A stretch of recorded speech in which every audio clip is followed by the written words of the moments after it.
मुंबई शहर में हरमन और जूही नाम के पति पत्नी रहा करते थे। हाल ही में उनकी शादी हुई थी। हरमन और जूही दोनों को ही घूमने फिरने का बहुत शौक था, इसीलिए उन्होंने सोचा था कि वो हनीमून के लिए लद्दाख जाएंगे। परंतु हरमन की प्रमोशन होते होते रुक गई थी और उनका ट्रिप वो बुरे मौसम के चलते कैंसिल करना पड़ा। जूही इससे बहुत मायूस थी। ये देखकर हरमन उससे, जूही यार इतना मत मायूस हो जाओ, हम जल्द ही एक रोमांचक ट्रिप पर जाएंगे।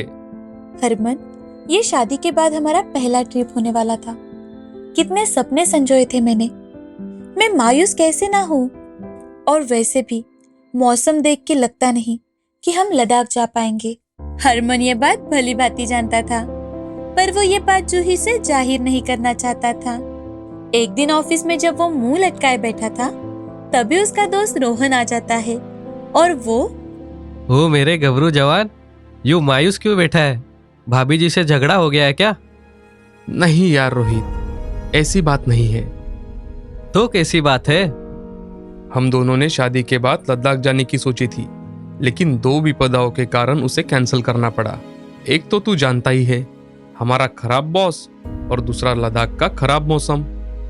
रोहित को अपने दोस्त के लिए बुरा लगा। तभी उसे सहानुभूति देते हुए वो, हरमन, मुझे दुख है कि तुम दोनों वहाँ नहीं जा पाए, लेकिन अगर तुम चाहो तो भाभी जी को तुम मेरे गांव ले जा सकते हो। वहाँ का मौसम और खाना दोनों ही बेहतरीन होता है। भाभी जी को वो जगह जरूर पसंद आएगी। सही में? मैं आज ही उसे पूछ के देखता हूँ। काम से घर आने पर हरमन ने देखा कि जूही कुछ लैपटॉप पर काम कर रही है, तो हरमन उसके पास जाके बैठा और वो जूही से, जूही, क्या तुम मेरे साथ एक छोटे से ट्रिप पर जाना पसंद करोगी? ट्रिप पर? कहाँ? एक बहुत ही अच्छी जगह है, वहाँ चलोगी तो पता चलेगा। अब इतना कह रहे हो तो चलना ही पड़ेगा। कुछ ही दिनों में हरमन और जूही अपने सफर पर निकल पड़े। रास्ते में ठंडी ठंडी हवाएं, खूबसूरत नजारे देखकर जूही का मन खुश हो रहा था और जल्द ही वो रोहित के गांव पहुंच जाते हैं। हरमन और जूही गाड़ी से नीचे उतरे, तभी उनके पास एक आदमी आया जिसने आदिवासियों के वस्त्र पहने थे। गांव में आपका स्वागत है। मैं हूँ आपका गाइड भैरवराज। आप कौन? लगता है आपने मुझे पहचाना नहीं। मुझे रोहित ने भेजा था आप दोनों को लेने के लिए। हरमन और जूही ने उसे ऊपर से नीचे तक देखा और कुछ सोच ही रहे थे। तभी भैरवराज बोला, मेरे वस्त्र और चेहरे से चौंकिए मत। मैं जरूर एक आदिवासी हूँ, पर हम बहुत ही लोकप्रिय इंसान हैं। लोगों को जंगल में रहने का अनोखा अनुभव महसूस कराते हैं। आपके जैसे बहुत सारे लोग यहाँ पे मौज मस्ती करने, लजीज खाना खाने आते हैं। आप खुद ही देख लीजिए चल के कैसी जगह है। हरमन थोड़ी शंका में था, लेकिन जूही ने मुस्कुराकर हाँ कह दिया। जूही? हरमन, भूल गए? हमें हमेशा ही नए लोगों से मिलने की चाह रही है। चल के देख लेते हैं ना कि भैरव जी ने हमारे लिए क्या क्या सेवाएं तैयार रखी है। हरमन और जूही एक दूसरे का हाथ थामे आगे जाने लगे। आगे चलते चलते उन्हें कुछ बच्चे खेलते हुए नजर आए। कुछ औरतें साथ बैठकर सब्जियां काट रही थी और कुछ युवक बैठे लकड़ियों की मेज साफ कर रहे थे। कुछ औरतें चूल्हा जला रही थी, तो कुछ औरतें अपने सिर पर 5-5 घड़े लेकर पानी ला रही थी। ये सब देखकर जूही को अपना गांव याद आ गया। हरमन जूही को खुश देखकर खुद भी खुश हो गया। भैरवराज ने उन दोनों को मिट्टी के मकान में सामान रखने को कहा और फिर वो दोनों जंगल की सफर करने निकल पड़े। सफर से आते आते शाम हो चुकी थी। अब गांव में लौटकर वो कुछ देर के लिए आराम कर लेते हैं। फिर भैरवराज उन दोनों को युवाओं के डांस प्रदर्शन को देखने के लिए ले गए।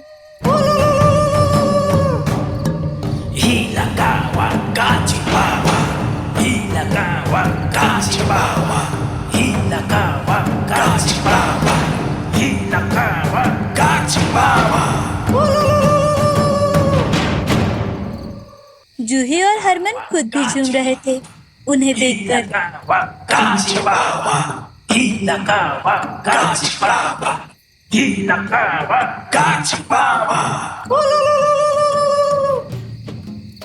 अब रात होने तक दोनों बहुत थक चुके थे।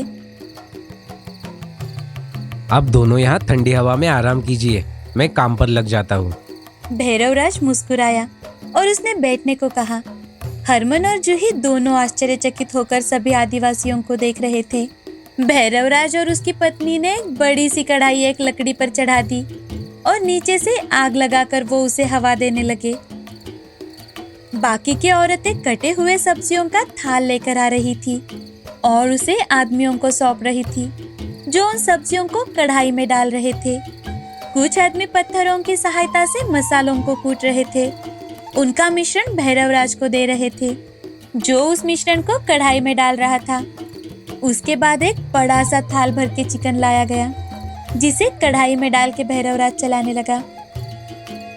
दूसरी ओर पर कुछ आदिवासियों का जोड़ा चावल पका रहा था और कुछ लोग थाल में जंगल से लाए हुए फल सजा रहे थे। उनके एकता और भाईचारे को देखकर हरमन और जूही मुस्कुरा रहे थे। तो इसे कहते हैं खुशी से जीना। हाँ हरमन, शायद इसे ही कहते हैं संतुष्ट जिंदगी जीना। कुछ ही देर में खाना तैयार हो गया। अब सभी ने मिलकर वहाँ की प्रार्थना बोली। हे वन देवता, खाने के लिए आभार। आभार। सभी एक साथ मिलकर खाना खाने लगे। हरमन और जूही ने जैसे ही भैरवराज ने बनाए हुए चिकन को चखा, वो चौंक गए, क्योंकि आज तक उन्होंने इतना अच्छा चिकन कभी नहीं खाया था। उसका स्वाद शहर के चिकन से कई ज्यादा अलग था। दोनों ने चाव से सभी दावत का मजा लिया और फिर तारों को देखते हुए बाहर सभी आदिवासियों के साथ चैन की नींद सो गए। उन्होंने भैरवराज को शुक्रिया अदा किया इतने रोमांचक सफर के लिए। कई सारी अनोखी यादें लेकर वो घर के लिए निकल पड़े। रास्ते में बातें करते हुए हरमन, जूही, कल तो मजा ही आ गया था। इतने खुशमिजाज लोग और इतना बढ़िया खाना, वाह वाह। सही है हरमन, मैं सोच रही हूँ उनके वेबसाइट पर रेटिंग दे दूं। जूही ने मोबाइल पर भैरवराज के गेस्ट हाउस और सर्विसेज के बारे में ढूंढा, पर उसे कुछ भी नहीं मिला। इस बात से वो दोनों चौंक गए थे और फिर उन्होंने तय किया कि वो भैरवराज और उनके साथियों के कला के बारे में दुनिया को बताएंगे। और फिर क्या था, जूही ने भैरवराज और उनके साथियों के साथ जो फोटोज और वीडियोस लिए थे उसे सोशल मीडिया पर डाल दिया और जल्द ही भैरवराज का अनोखा खाना और जंगल में रहने का मजेदार अनुभव लोगों तक पहुंच गया और आदिवासियों का वो अद्भुत गढ़ मशहूर हो गया। शुक्रिया रोहित, अगर तुम ये सलाह ना देते ना तो हम इतने अच्छे खाने और इतने अच्छे सफर को हमेशा के लिए मिस कर देते। आखिर गांव किसका है? शारजापुर नाम के गांव में बजरंग नाम का एक चाट वाला अपनी पत्नी सीमा के साथ रहा करता था। बजरंग बड़ा ही मेहनती था। वो अपना काम हमेशा मन लगाकर करता था और उसकी पत्नी सीमा, वो हमेशा ही उसका साथ देते हुए उसे चाट बनाने के लिए जो भी सामान लगता था वो हर सुबह बनाकर दिया करती थी। लेकिन बजरंग को धीरे धीरे बुरे दोस्तों की संगत लग जाती है। वो हर रोज दिन भर चाट बनाकर बेचता और शाम के समय आए हुए पैसों से अपने दोस्तों के साथ शराब पीने लगा था। एक दिन सीमा बजरंग से, आज छोटू के स्कूल की फीस भरनी है, लेकिन मेरे पास एक फूटी कौड़ी तक नहीं है। अरे पैसे नहीं है का क्या मतलब? मैंने तुम्हें 5,000 रुपए दिए थे ना, उसका क्या हुआ? वो तो कब के खत्म हो चुके हैं। अभी घर में कुछ भी पैसे नहीं है। अब मेरे पास पैसे नहीं है। मैंने तुम्हें पैसे दिए थे, अब तुम तुम्हारा देख लो। ये क्या बात हुई भला? आप ऐसे कैसे कह सकते हो? तू चुप कर सीमा, हमेशा घर आते ही शुरू हो जाती है। ऐसा कहते कहते बजरंग लड़खड़ाते हुए बेड पर जाकर सो जाता है। ये देख सीमा बहुत दुखी हो जाती है और रोने लगती है। अगले दिन छोटू अपने पिताजी से, पिताजी, मेरे स्कूल में सभी बच्चों के पास नई किताबें और नई बैग है, मुझे भी चाहिए। अरे छोटू, तेरे पिताजी के पास पैसे नहीं है, हम बाद में ले लेंगे। तू तो कितना समझदार है। ठीक है पिताजी। बजरंग आज भी हर रोज की तरह अपना काम खत्म होते ही शाम के समय शराब पीकर घर आता है। अब ये उसका हर रोज का हो गया था। सीमा भी बजरंग के इस बर्ताव से तंग आ चुकी थी। दूसरे दिन बजरंग ठेला लेकर रास्ते से जा रहा था कि तभी एक ट्रक उसे जोर से टक्कर मार के वहां से चला जाता है। वहां खड़े लोग जल्द से बजरंग को अस्पताल लेकर जाते हैं। डॉक्टर उसका इलाज करने लगते हैं कि तभी डॉक्टर को पता चलता है कि बजरंग का हाथ फ्रैक्चर है, तो डॉक्टर उसके हाथ को प्लास्टर कर देते हैं। फिर बजरंग ऑटो से घर चला जाता है। बजरंग के हाथ को प्लास्टर देख सीमा, ये आपके हाथ को क्या हुआ और ये सब कैसे हुआ? अरे मुझे चैन से बैठने तो दो, बाद में बताता हूँ। सीमा बजरंग को पानी देकर बजरंग से, अब तो बताइए कि क्या हुआ? अरे रोड पर एक ट्रक ने मेरी रेडी को टक्कर मार दी और मेरा हाथ रेडी के नीचे आने से फ्रैक्चर हो गया। हाय राम, पहले से कोई कम समस्या है हमारी जिंदगी में? आप रोड पर देख के नहीं चल सकते थे? अरे मैं रोड पर ठीक से चल रहा था, गलती उस ट्रक वाले की है। जाने दीजिए, जो हुआ सो हुआ। अब आप आराम कीजिए, मैं अभी आपके लिए खाना लेकर आती हूँ। सीमा बजरंग को खाना देकर दवाइयाँ दे देती है। दवाइयाँ खाकर बजरंग आराम करता है। अब ऐसे ही एक हफ्ता बीत जाता है। घर में बचा कुचा राशन भी खत्म होने आया था। तो ये देख सीमा बजरंग से, मैं सोच रही थी कि क्यों ना जब तक आप ठीक हो जाते हैं तब तक मैं ही रेडी संभाल लूँ। कब तक किसी से पैसे उधार लेकर घर चलाएंगे? सीमा, तुमसे नहीं हो पाएगा, वो औरतों का काम नहीं है, तुम रहने दो। एक बार प्रयास करके देखने में हर्ज ही क्या है? अब तो कुछ ना कुछ करना ही होगा, वरना हम भूखे मर जाएंगे। ठीक है, अब तुम कोशिश करना ही चाहती हो तो करो, मगर जरा संभाल के। जी, मैं अभी से चाट बनाने की तैयारी कर लेती हूँ। सीमा काम करना शुरू कर देती है। सारा सामान तैयार हो जाने के बाद सीमा रेडी लेकर बाजार के चौराहे पर चली जाती है और वहाँ रेडी लगाकर, चाट ले लो चाट, स्वादिष्ट स्वादिष्ट चाट। सीमा की आवाज़ सुन आने जाने वाले लोग उसके ओर देखते तो थे, लेकिन वहाँ से चले जाते थे। तभी एक लड़की सीमा के पास आकर, आंटी, ये चाट कितने की दी? बिटिया, सिर्फ 15 रुपए की है। मुझे एक प्लेट दो ना।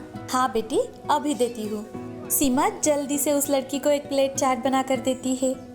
लड़की वो चाट खाकर, आंटी, ये चाट एकदम स्वादिष्ट है, मुझे बहुत पसंद आई। तुम्हें मेरे हाथ की बनी चाट इतनी पसंद आई? थैंक यू बेटा। लड़की सीमा को पैसे देकर वहाँ से चली जाती है। आज सीमा की रेडी पर कुल 5 से 6 ग्राहक ही आए थे। शाम के समय सीमा रेडी लेकर घर चली जाती है तो उसे आता देख बजरंग सीमा से, सीमा, कैसा रहा तुम्हारा आज का पहला दिन? रेडी पर ग्राहक आए थे या नहीं? आज रेडी पर ज्यादा ग्राहक नहीं आए, 5 या फिर 6 ग्राहक ही आए थे, लेकिन शायद कल ज्यादा ग्राहक आ जाए। सीमा, तुम घर के लिए कितना कर रही हो? मैं जो कुछ भी कर रही हूँ वो हमारे घर के लिए तो कर रही हूँ। आपकी और मेरी जिंदगी कुछ अलग है क्या?